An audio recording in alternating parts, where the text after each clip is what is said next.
ఇప్పుడే అగ్నిపరీక్ష season 2 episode 4 చూశాను. అసలు అంత పెద్ద సీక్రెట్‌ని ఇంత పెద్ద ప్లాట్‌ఫామ్ మీద ఎట్లా రివీల్ చేసేస్తారు? సో ఏంటా సీక్రెట్ అనుకుంటున్నారా? ఈ వీడియోని ఎండ్ వరకు చూడండి, స్కిప్ చేయకుండా మీకే అర్థమవుతుంది.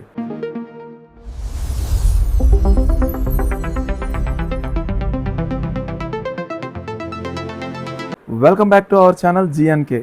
ఈరోజు ఈ ఎపిసోడ్లో first contestant Lakshmi Deepak Senapathi from Vizag. ఈయన స్టార్టింగ్ నుంచి ఎంట్రీతోనే మంచి మార్క్స్ సంపాదించేస్తాడు, జడ్జెస్ని ఇంప్రెస్ చేస్తాడు తన ఎనర్జీతో, తన పర్ఫార్మెన్స్తో. బట్ ఒక చిన్న అబద్ధం తినని డిస్క్వాలిఫై అయ్యేంత వరకు తీసుకుపోయింది. అసలు ఎందుకు అలా చేశాడో నాకు ఇప్పటికీ అర్థం కావట్లేదు. ఎందుకంటే తను చాలా ఫిట్ ఉన్నాడు, చాలా కాన్ఫిడెంట్గా ఉన్నాడు, మంచి ఎనర్జీతో ఉన్నాడు. కాకపోతే తన హెయిర్ మీద ఉన్న చిన్న ఇష్టంతో తను ఒక చిన్న అబద్ధం ఆడాడు. అది తనకి 2 రెడ్స్ని తీసుకొచ్చింది. ఆల్మోస్ట్ 3rd రెడ్ కూడా రావాల్సింది, బట్ ఒక గ్రీన్ వచ్చి తను సెలెక్ట్ అయ్యారు. కాకపోతే ఇక్కడ మెచ్చుకోదగ్గ విషయం ఏంటంటే తను ఆడిన అబద్ధానికి స్టాండ్ తీసుకుని తను వెంటనే అపాలజీ చేసిన విధానం ఏదైతే ఉందో బాగా హార్ట్ టచింగ్ అనిపించింది. తను సెలెక్ట్ అయిపోయినని తెలిసిన తర్వాత కూడా తను అపాలజీ చేశాడు పర్సనల్గా, మళ్ళీ కెమెరా ముందుకు వచ్చి. అది చాలా బాగా అనిపించింది. సో తన నెక్స్ట్ గేమ్స్లో తన ఒరిజినల్ గేమ్ని చూస్తాం. సో డెఫినెట్గా ఐఎమ్ వెయిటింగ్ ఫర్ దట్. ఆయన తర్వాత నెక్స్ట్ వచ్చిన కంటెస్టెంట్ అపూర్వ ఫ్రమ్ ఖమ్మం. ఈమె గురించి చెప్పాలంటే ఒక రేంజ్లో ఉంది. ఈమె anchor, news presenter and model కూడా. అసలు ఈమెకి ఏం తక్కువ అని చెప్పేది లేదు. త్రూఅవుట్ దట్ తన పార్ట్ ఏదైతే ఉందో ఎపిసోడ్లో మొత్తం మాట్లాడుతూనే ఉంది.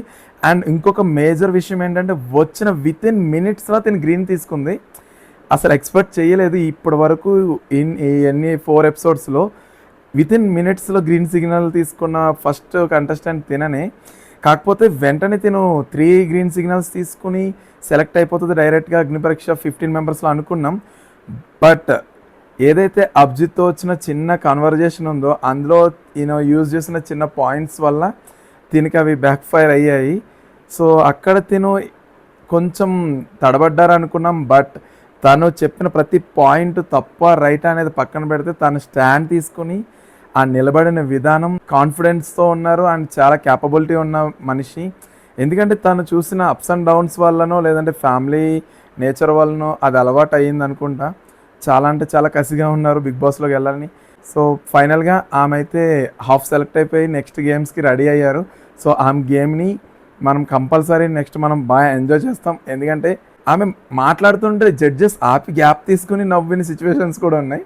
సో అంత మంచిగా ఉంది. ఆమె చాలా టాకటివ్. ఆమె తర్వాత నెక్స్ట్ రోహిత్ నాయుడు వచ్చారు. తిను విజయవాడ నుంచి వచ్చారు. అసలు విజయవాడ నుంచి వచ్చిన ఒక అబ్బాయి ఇంత కామన్ కంపోజ్డ్గా ఉంటాడంటే నాకు చాలా ఆశ్చర్యంగా ఉంది. అసలు ఎవరైనా సరే మొహం మీద నీళ్ళు కొడితే వెంటనే రియాక్ట్ అవుతారు. తినకి పదే కొట్టారు బిందు మాధవ్ గారు, అంటే తనని ట్రిగర్ చేద్దామని. బట్ మనోడు అస్సలు ఎంత కామన్ కంపోజ్డ్గా ఉన్నాడంటే, ఎందుకంటే తను ఫేస్ చేసిన సిచ్యువేషన్స్ అలాంటి సిచ్యువేషన్స్ నుంచి వచ్చిన పర్సన్ కాబట్టి తన ఫ్యామిలీ బ్యాక్గ్రౌండ్ నుంచి తను చెప్పిన స్టోరీ చాలా హార్ట్ టచింగ్గా ఉంటుంది. అలాంటి సిచ్యువేషన్ చూశాడు కాబట్టే తను ఎక్కడ కోప్పడితే, ఎక్కడ ట్రిగర్ అవుట్ అయితే నా ఫ్యామిలీకి ఎక్కడ ప్రాబ్లమ్స్ వస్తాయి అన్న ఇదిలో తను ఎంత కామన్ కంపోజ్డ్గా ప్రతి దాన్ని స్ట్రాటజికల్గా ఆలోచిస్తూ పెరిగిన విధానం వల్ల వచ్చిన ఈ కామ్నెస్ తనకి చాలా పెద్ద ప్లస్ అవుతుంది. నాకైతే తిను మరో అభిజిత్ అవుతాడు. హౌస్లోకి వెళ్తే మరో అభిజిత్ కంపల్సరీ అవుతాడు. తిను ఒక మైండ్ గేమ్ ప్లేయర్ అవుతాడు. తిను ఏం ఎఫర్ట్స్ పెట్టకర్లా, బట్ తిను విన్ అయ్యే క్వాలిటీస్ చాలా ఎక్కువ ఉన్నాయి. అలా అని తిను ఫిజికల్గా వీక్ అనుకుంటున్నారా? తన బాడీ చూస్తేనే అదో చిన్న ఫిజికల్గా చాలా స్ట్రాంగ్ అండ్ మెంటల్గా డబుల్ స్ట్రాంగ్. గుర్తుపెట్టుకోండి, రోహిత్ నాయుడు ఈ పేరు కంపల్సరీ గుర్తుండిపోతుంది. ఇతను హౌస్లోకి వెళ్ళకపోయినా ఆ ఇంపాక్ట్ని అయితే క్రియేట్ చేస్తాడు. నేనైతే టు బీ ఫ్రాంక్ ఇలాంటి వాళ్ళు హౌస్లో ఉండాలనే కోరుకుంటాను. ఎందుకంటే ఒకేసారి నోరిచ్చి పడిపోయే వాళ్ళు కూడా కాదు, మైండ్తో గేమ్ ప్లే చేసే వాళ్ళు గేమ్ కూడా మనకి పిచ్చగా నచ్చుతుంది. ఏ ఎఫర్ట్స్ అవసరం లేదు, జస్ట్ చెస్ బోర్డ్లో పావులు కదిపితే చాలు. నాకు అలాంటి గేమ్ అయితే నాకు చాలా ఇష్టం. తిను 1 గ్రీన్తో సెలెక్ట్ అయిపోయి నెక్స్ట్ గేమ్స్కి రెడీగా ఉన్నారు. సో నాకు అది చాలా మంచిగా అనిపించింది. ఈయన తర్వాత ఒక 5 మెంబర్స్ ఫ్లాష్లో వచ్చేసరికి నేను అనుకున్న డిస్క్వాలిఫై అయిపోతారేమో అనుకుని. బట్ ఎప్పుడైనా అగ్నిపరీక్షలో మనం ఊహించింది ఏది జరగదు కదా. ఈ ఎపిసోడ్లో ఎట్లా అంటే రివర్స్ అనమాట, అందరికీ గ్రీన్స్ ఇచ్చేసారు. చాలా హ్యాపీగా అనిపించింది. ఇంతమంది గ్రీన్స్ రావడం ఫస్ట్ టైం ఈ సీజన్లో. బట్ అందులో నాకు నచ్చిన సిక్కోల్ సీమెన్ కూడా ఉన్నారు. నేను అనుకున్న ఎక్కడ ఈయన డిస్క్వాలిఫై అయిపోతారు అనుకుని, ఈయన నాకు ఇష్టమైన యూట్యూబర్స్లో ఈయన కూడా ఒకరు. అది నాకు చాలా మంచిగా అనిపించింది. బట్ ఆయనకి కూడా ఒక ఇంట్రోలా పెట్టి ఉంటే బాగుంది అనిపించింది. దీని తర్వాత నెక్స్ట్ ఒక కంటెస్టెంట్ వచ్చారు, గౌరీ త్రినేత్రి. ఈమె కోనసీమ నుంచి వచ్చారు, రావులపాలెం.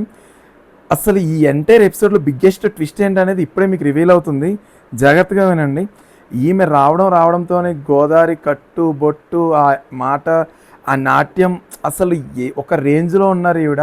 ఆ అమ్మాయిని చూస్తుంటేనే అసలు ఆ కోనసీమ అందం అంతా అలానే ఉంటుంది అనిపించింది. కానీ సీన్ కట్ చేస్తే ఇక్కడ ఒక పెద్ద ట్విస్ట్ ఏంటంటే తను ట్రాన్స్. నాకు అర్థం కాలే తిని ఎలా ట్రాన్స్ అవుతుంది అని.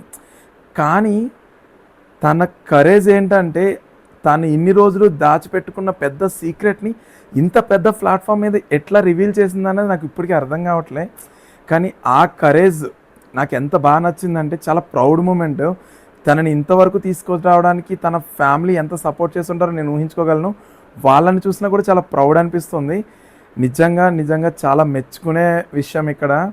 సో తిను ఒక గ్రీన్తో సెలెక్ట్ అయ్యి నెక్స్ట్ గేమ్స్కి వెళ్ళింది. కాకపోతే తిన స్టోరీ కొంచెం కన్ఫ్యూజ్ అనిపించింది. తను ఈ సీక్రెట్ రివీల్ చేయడానికి చూపించిన కరేజ్ని తన మాటల్లోని తన గేమ్లో పెట్టే కాన్ఫిడెంట్లో పెడితే నిజంగా ఒక లెవెల్ పర్ఫార్మెన్స్ ఇచ్చి ట్రెండ్ సెటర్ అవుతుంది. కంపల్సరీ ఈమెకి మంచి ఫ్యూచర్ని సెట్ చేసుకునే అవకాశం ఈమె చేతిలోనే ఉంది, ఆ కరేజ్ని కరెక్ట్గా యూజ్ చేసుకుంటే. నాకైతే చాలా బాగా నచ్చిన కంటెస్టెంట్లో ఒకరుగా నిలుస్తారు ఆ కరేజ్ వల్ల. సో నెక్స్ట్ ఈమె తర్వాత ఏంటంటే బాగి తుళ్ళూరి అని ఒక ఆవిడ వచ్చారు. ఇప్పటి వరకు ఎపిసోడ్ ఒకలా నడిస్తే ఈ బాగి తుళ్ళూరి అనే ఆవిడ నెల్లూరు నుంచి వచ్చారు. ఈవిడ వచ్చిన తర్వాత ఎపిసోడ్ వేరేలా ఉంటుంది. త్రూ అవుట్ ఈమె ఉన్నంత వరకు ఎట్లా అనిపిస్తుంది అంటే ఆవిడ వాళ్ళ మదర్ చనిపోయారని చెప్తారు, వాళ్ళ హస్బెండ్ కరెక్ట్గా ఉండరని చెప్తారు, వాళ్ళ అమ్మమ్మ చనిపోయారని చెప్తారు. కానీ అంత ఫన్ వేలో చెప్తారు, ఎంత పాజిటివ్ యాటిట్యూడ్తో చెప్తారంటే అట్లాంటి యాటిట్యూడ్ ఉంటే ఎవరికి బాధపడాల్సిన అవసరం ఉండదు. చాలా అంటే చాలా ఫన్ క్రియేట్ చేశారు. కానీ ఆ ఫన్ వెనకాల ఆమె ఎంత స్ట్రగుల్ ఫేస్ చేశారు అనేది కనిపిస్తుంది కంపల్సరీ. కాకపోతే ఆవిడ ఉన్నంత వరకు మనం నవ్వుతూనే ఉంటాం. నవదీప్తో చేసిన కామెడీ కానీ, అక్కడ బిందు మాధవ్తో జరిగిన కాన్వర్జేషన్ కానీ, అభిజిత్తో మాట్లాడిన విధానం కానీ, శ్రీముఖితో చేసిన అల్లరి కానీ చాలా అంటే చాలా ఫన్నీగా ఉంటుంది. ఎంటైర్ ఎపిసోడ్ ఒక లెక్క అయితే ఈ ఉన్నంత వరకు ఆ ఎండింగ్ ఏదైతే ఉందో ఈ 4 ఎపిసోడ్స్లో పర్ఫెక్ట్ ఎండింగ్ ఈ బాగి తుళ్ళూరి గారి వల్లే కుదిరింది. సో కంపల్సరీ ఈ ఎపిసోడ్ని మిస్ అవ్వకండి. సో ఇది ఈరోజు ఓవరాల్ ఎపిసోడ్. ఫుల్ ఫన్గా నడిచింది అండ్ ఫుల్ ఫన్గా ఎండ్ అయింది. అండ్ బట్ ఏ మాటకి ఆ మాట చెప్పుకోవాలి, ఈ సీజన్లో ఈ అగ్నిపరీక్ష 2కి సెలెక్ట్ అవుతున్న ప్రతి కంటెస్టెంట్ కూడా ఈ అగ్నిపరీక్ష 2 సీజన్ యొక్క టీఆర్పీని ఆకాశంలో పెడతారన్న రేంజ్లోనే ఉంటుంది. జడ్జెస్ చాలా అంటే చాలా టఫ్ కాల్ తీసుకుంటున్నారు. సో నెక్స్ట్ ఇప్పటి వరకు వీళ్ళ వంతు అయింది. బట్ ఇక్కడ నుంచి హాఫ్ సెలెక్ట్ అయిన వాళ్ళందరూ వాళ్ళ మైండ్తో, వాళ్ళ ఫిజికల్ స్ట్రెంగ్త్తో అండ్ వాళ్ళ గేమ్తోనే వాళ్ళు గెలవాలి. సో నెక్స్ట్ అంతా వాళ్ళ మీదే ఉంటుంది. బట్ వాళ్ళని సెలెక్ట్ చేస్తున్న వీళ్ళ మైండ్ సెట్కి మాత్రం హ్యాట్స్ ఆఫ్ అనే చెప్పాలి. సో వెయిటింగ్ ఫర్ అసలు అగ్నిపరీక్ష, ఎందుకంటే వీళ్ళందరూ ఎట్లా ఆడతారనేది నాకు చాలా క్యూరియాసిటీగా ఉంది. సో ఇలాంటి మరిన్ని Bigg Boss videos and Agnipariksha videos కోసం నా ఛానల్ని తప్పకుండా సబ్స్క్రైబ్ చేసుకోండి. అండ్ ఈ వీడియో నచ్చితే లైక్ చేయండి, మీ ఫ్రెండ్స్కి షేర్ చేయండి, మీ ఒపీనియన్ని కామెంట్ చేయడం మాత్రం మర్చిపోకండి. Thank you so much for watching. జై హింద్.